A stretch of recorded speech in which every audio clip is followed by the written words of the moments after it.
నమస్కారం అండి. భగవద్గీతలో నేడు 11వ అధ్యాయము విశ్వరూప సందర్శన యోగమునందు 36వ శ్లోకము తాత్పర్యం వినిపిస్తున్నది మీ విజయభాస్కర్. అర్జున ఉవాచ. శ్లోకం: స్థానే హృషీకేశ తవ ప్రకీర్త్యా జగత్ప్రహృష్యత్యనురజతే చ రక్షాంసి భీతాని దిశో ద్రవంతి సర్వే నమస్యంతి చ సిద్ధసంజ్ఞాః. తాత్పర్యం: హృషీకేశ, నీ నామమును పలకడం చేత, నీ మహత్తును స్తుతించడం చేత ఈ జగమంతా ఆనందంతో నిండిపోయింది. నీవు చేస్తున్న దుష్ట శిక్షణ, శిష్టరక్షణతో అందరూ చాలా ప్రీతిని పొందారు. దుర్మార్గులైన రాక్షసులు నీకు భయపడి నలుదిక్కులకు పారిపోతున్నారు. పుణ్యాత్ములైన సిద్ధులు, సాధ్యులు మొదలగు దేవతాగణములు నీకు నమస్కరిస్తున్నాయి. ఇక్కడ సిద్ధులు, మహా ఋషులు నిన్ను ధ్యానిస్తున్నారు. నీకు భయపడిన రాక్షసులు నలుదిక్కులకు పారిపోతున్నారు. ఇదంతా అర్జునుడు చూస్తున్నాడు. అంటే మంచివారికి, భగవంతుని నమ్ముకున్న వారికి, భక్తులకు భయం అంటూ ఉండదు. వారు దేనికి, చివరకు మృత్యువుకు కూడా భయపడరు. పరమాత్మను చూసిన ఆనందంలో మైమరచిపోతారు. మహదానంద భరితులవుతారు. వారి ఆనందానికి అవధులు ఉండవు. అటువంటి వారిని సిద్ధ సంఘాలు అని అన్నాడు వ్యాసుల వారు. మన పరిభాషలో కేవలం పరమాత్మనే నమ్ముకుని మనసును ఆత్మలో లీనం చేసి పరమాత్మను శరణాగతి పొందినవారు, ఏ పని చేస్తున్నా, ఏ వ్యవహారంలో మునిగి ఉన్నా పరమాత్మను మరువని వారు, నిష్కామ కర్మలు చేసేవారు, కర్తృత్వ భావన లేనివారు, ఇటువంటి వారు నీ విశ్వరూపాన్ని చూసి మైమరిచిపోయి నీ గురించి స్తోత్రం చేస్తూ ఉంటారు. కానీ దుర్మార్గులకు, అంటే చెడ్డ పనులు చేసేవారికి భయం ఎక్కువ.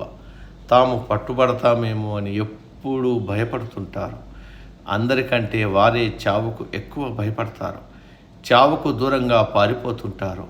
ఇంకా ఈ దేహంతో సుఖాలు అనుభవించాలని కోరుకునే వాళ్ళు, దంబాచారం కలవారు, రాగద్వేషాలు కలవారు, వల్లమాలిన కోరికలు కోరుకుంటూ అవి తీరకపోతే కోపం తెచ్చుకునేవాళ్ళు, ఇటువంటి వారు మృత్యువుకు ఎక్కువగా భయపడతారు. దీనిని అసురీ సంపద అంటారు. మనం అసురీ సంపదను వదిలి దైవీ సంపదను ఆశ్రయిస్తే మనకు మృత్యు భయం ఉండదు. తప్పించుకోలేని మృత్యువును సంతోషంగా ఆహ్వానిస్తాం. అవసాన దశలో కూడా భగవంతుని స్మరిస్తూ ఉత్తమ లోకాలు పొందుతాం. 90 ఏళ్ల వయసులో చావును తప్పించుకోవడానికి ఖరీదైన ఆసుపత్రిలో చేరి ఆక్సిజను, వెంటిలేటరు పెట్టించుకొని సాధ్యమైనంత వరకు చావుకు దూరంగా పారిపోతూ ఉంటాం. కానీ తుదకు మృత్యువు నోట్లో పడక తప్పదు. ఇది అనునిత్యం మనం చూస్తూ ఉన్న సత్యం. ఇవన్నీ తెలిసి కూడా అందరం చావు అమంగళమని, చావుకు దూరంగా పారిపోవడానికి ప్రయత్నం చేస్తూ ఉంటాం. అదే మాయ. ఈ శ్లోకంలో రాక్షసులు భయంతో పారిపోతున్నారని అన్నారు వ్యాసుల వారు. అంటూ దుర్మార్గులు పరమాత్మ సన్నిధిలో నిలవలేరు. ఎక్కడ పవిత్రత ఉంటుందో అక్కడ దుర్మార్గం ఉండదు. ఎక్కడ వెలుగు ఉంటుందో అక్కడ చీకటి ఉండదు. ఎవరి మనస్సు నిర్మలంగా ఉంటుందో అటువంటి వారిలో కోపము, అసూయ, ద్వేషము మొదలగు అసురీ భావాలకు చోటు ఉండదు. అవన్నీ పారిపోతాయి. అందుకే వీటిని అరిషడ్వర్గాలు, కామము, కోపము, లోభము, మోహము, మదము, మాత్సర్యము అంటే 6 శత్రువులు అని అన్నారు. మనసు నిర్మలంగా ఉంటే ఈ శత్రువులు పారిపోతారు. మనసు మలినంగా ఉంటే, పవిత్రంగా లేకుంటే ఈ శత్రువులు ఒకరి వెంబడి ఒకరు వచ్చి మనస్సులో తిష్టవేస్తారు. మనల్ని అధఃపాతాళానికి తోసేస్తారు. ఆ కారణం చేతనే భయంకరమైన విశ్వరూపం చూసి రాక్షసులు పారిపోతున్నారు అని అన్నారు వ్యాసుల వారు. నేటికి సమాప్తం.